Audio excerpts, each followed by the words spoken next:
मैंने कहा कि मैंने पै दर पै ये दो ख्वाबें देखी हैं, मैं चाहता हूँ इसकी मुझको ताबीर बताओ। उसने कहा अगर तुम अपनी जो ख्वाब तुमने बयान की है वो सच्ची है तो फिर तुम्हें ये जो ईद आ रही है, ईद उल फितर के दिन तुम्हें 1 मिलियन रियाल मिलेगा। अभी उन्होंने खुतबा आधा दिया तो इस दौरान में हमने देखा कि हमारे गांव में धुआं उठ रहा है। पता चला कि आग लग गई है।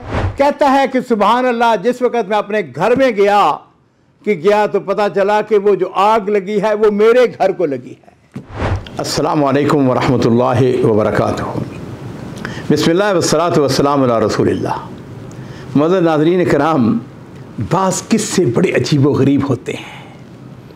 एक शख्स कहता है कि रमज़ान से कुछ पहले मुझे ख्वाब आई, बड़ी अजीब व गरीब ख्वाब थी। लो जी, कहता है कि 1-2 दिन गुजरे, ये रमज़ान से पहले की बातें हैं। कहता है कि मैंने एक और ख्वाब देखा और उस ख्वाब का लगता है कि उस पहले वाले ख्वाब के साथ गहरा ताल्लुक है। कहते हैं मैंने क्या किया, मैंने जो ख्वाबों की ताबीर बयान करने वाले हैं उसको मैंने टेलीफोन किया। मैंने कहा कि मैंने पै दर पै ये 2 ख्वाबें देखी हैं, मैं चाहता हूँ इसकी मुझको ताबीर बताओ। उसने मुझको बताया कि ये बताओ तुम्हारे नमाज़ों का क्या हाल है। मैंने कहा अल्हम्दुलिल्लाह ठीक है। मस्जिद में पढ़ते हो? मैंने कहा मस्जिद में पढ़ता हूँ। तुम्हारा दूसरे अमूर कैसे हैं, अखलाकियात कैसे हैं, वगैरह वगैरह जो सवाल व जवाब इस किस्म के हो सकते हैं वो सारे उसने दीन के ऊपर कायम हो। मैंने कहा बिल्कुल अल्हम्दुलिल्लाह। सूद तो नहीं खाते? नहीं खाता। ये सारी चीज़ें करने के बाद उसने कहा अगर तुम अपनी जो ख्वाब तुमने बयान की है वो सच्ची है और जो कुछ तुमने मुझको अपने बयान दिए हैं अपने हवाले से, तुम्हारे अखलाक के हवाले से, दीन के हवाले से, ईमान के हवाले से, तो फिर तुम्हें ये जो ईद आ रही है, ईद उल फितर के दिन तुम्हें 1 मिलियन रियाल मिलेगा। मैंने कहा या रजल, क्या बात कर रहे हो, 1 मिलियन रियाल और ईद वाला दिन? उसने कहा हाँ, अगर तुम्हारा बयान दुरुस्त है और तुमने मुझको जो ख्वाब बताई है उसके मुताबिक तुम्हें 1 मिलियन रियाल मिलेगा ईद वाले दिन। कहता है कि मेरी हालत ये थी कि मैं नई मेरी कुछ ज़्यादा शादी को ज़्यादा अरसा नहीं गुजरा था, एक बेटी थी, एक बेटा था, मेरे ऊपर अभी शादी का कर्जा था, मैंने गाड़ी भी किस्तों पे ली हुई थी। कहता है कि मैंने कहा अल्लाह तेरा भला करे, मैं क्या कर सकता हूँ। कहता है कि हमने रियाज के अंदर वो पूरा महीना और अल्हम्दुलिल्लाह रोज़े आखिरी अय्याम में हमारा एक मामूल है कि हम ईद करने के लिए अपने गांव में जाते हैं, जिस तरह एक आम सी बात है। कहते हैं हमारा जो गांव है वो रियाज से 170 किलोमीटर फासले पर है। कहता है सच्ची बात यह है कि मेरी माली हालत अपने दूसरे भाइयों के मुकाबले में बहुत थोड़ी।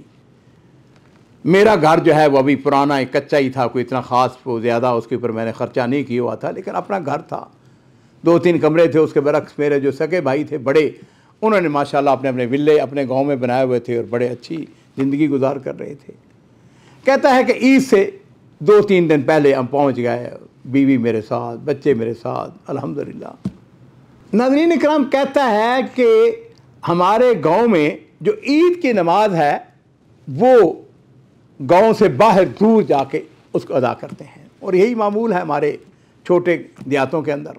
कहता है कि जिस दिन ईद का दिन था हम हस्बे मामूल उठे, फजर की नमाज़ पढ़ी और उसके बाद मैं, मेरी बीवी, बच्चे छोटे छोटे थे, हमने उनको उठाया और हम ईदगाह चले गए।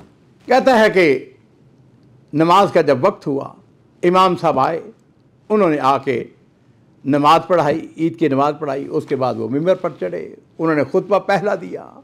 दूसरे खुतबे के लिए जिस वक़्त वो ऊपर बैठे, अभी उन्होंने खुतबा आधा दिया तो इस दौरान में हमने देखा कि हमारे गांव में धुआं उठ रहा है। पता चला कि आग लग गई है। लो जी, धुआं बहुत ज़्यादा था। इमाम साहब ने खुतबा जो है उसको बिल्कुल मुख्तसर करके बात को ख़त्म कर दिया और हम जो है वो अपने गांव की तरफ भागे, दौड़े। कहाँ आग लगी है, कैसे लगी है, किसके घर को लगी है। कहता है कि सुभान अल्लाह, जिस वक़्त मैं अपने घर में गया तो पता चला कि वो जो आग लगी है वो मेरे घर को लगी है। इतनी देर में दफाल मदनी वाले आ गए। उन्होंने आके आग को बुझा दिया, लेकिन इस दौरान हर चीज़ जो थी वो सब के सब जो है वो ज़ाया हो चुकी थी। आग जो है उसको जला के रख दिया था। कहते हैं अल्लाह का मैंने शुक्र अदा किया कि मेरी जान बच गई, मेरी बीवी मेरे बच्चे सलामत रहे। वो चूँकि मस्जिद में मेरे साथ थे अल्हम्दुलिल्लाह। घर में भी कोई बहुत ज़्यादा हमारे पास मारो दौलत नहीं था, लेकिन बहरहाल जो ज़रूरी चीज़ें थी वो तो खैर सब के सब ज़ाया हो गई, ख़त्म हो गई, जल के राख हो गई। कहते हैं मैंने अपनी बीवी बच्चों के लिए अपने बड़े भाई के घर आ गया। मेरे पास लोग आ रहे हैं अफसोस करने के लिए, ताज़ियत करने के लिए, इस हिसाब से मेरे साथ वो जो है ना कि बताने के लिए, अच्छा भाई हम आपके साथ हैं, ये बड़ा अफसोस हुआ है, दुख हुआ, जिस तरह इस मौके पर किया जाता है। कहता है कि हमारे रिश्तेदारों में एक बड़ा आदमी था, बहुत बड़ा उसका मज़रा और उसके अंदर उसका पैलेस। कहते हैं आम तौर पर हम जितने रिश्तेदार हैं, चूँकि वो बड़ा था, उम्र में भी बड़ा था, माल में भी बड़ा था, हम उसके घर जाते थे, उसको जाके ईद की सलाम पेश करते, ईदी जाके मिलते उसको। लेकिन चूँकि मेरा उस दिन नुकसान हुआ था, इसलिए उसको भी लोगों ने बताया कि जी फ़लाँ जो है आपका जो करीबी रिश्तेदार है उसके घर में आग लगी और हर चीज़ जल के राख हो गई है। कहते हैं उस दिन ये हुआ कि वो जो बड़ा आदमी था, अमीर आदमी था, ताजर था बड़ा, वो हमारे घर पे आया। हाँ तुम्हारा नुकसान हुआ है? मैंने कहा जी मेरा नुकसान हुआ। अच्छा बैठा, उस ईद की मुबारकबाद बातें गावा पिया। उसके बाद जब उठने लगा तो उसने मेरा हाथ पकड़ लिया, उसने कहा मेरे साथ आओ। कहता है कि जिस वक़्त हम बाहर निकले तो बाहर उसकी गाड़ी थी। उसने गाड़ी का दरवाज़ा खोला और अंदर से उसने एक लिफाफा निकाला। उसने मुझको ये लिफाफा पेश करते हुए कहा कि तुम्हारा नुकसान हो गया है, तुम्हारे घर को आग लग गई है, ये लिफाफा है, इसके अंदर चेक है और ये मेरी तरफ से तुम्हारे लिए मदद है, ये मैं तुमको गिफ्ट दे रहा हूँ। मैंने कहा नहीं नहीं इसकी ज़रूरत नहीं थी। उसने कहा नहीं बच्चे बस ये तुम्हारा, और ये कहकर वो गाड़ी लेकर चला गया। और नाज़रीन इकराम आपको ये ताज्जुब होगा, कहता है कि जिस वक़्त मैंने उस लिफाफे को खोला तो उसके अंदर 1 मिलियन रियाल का चेक था। कहते मैंने अल्लाह का शुक्र अदा किया, मेरे ऊपर अभी मेरी शादी का कर्ज़ा था वो मैंने अदा किया, मैंने अपनी गाड़ियों की किस्तें जो थी वो बयक वक़्त अदा की, और फिर उसके बाद रियाज़ के अंदर मैंने एक किता अराज़ी ख़रीदा ताकि उसके ऊपर मैं अपना मकान बना सकूं। वल्लाहु यर्ज़ुक़ु मन यशा बग़ैर हिसाब।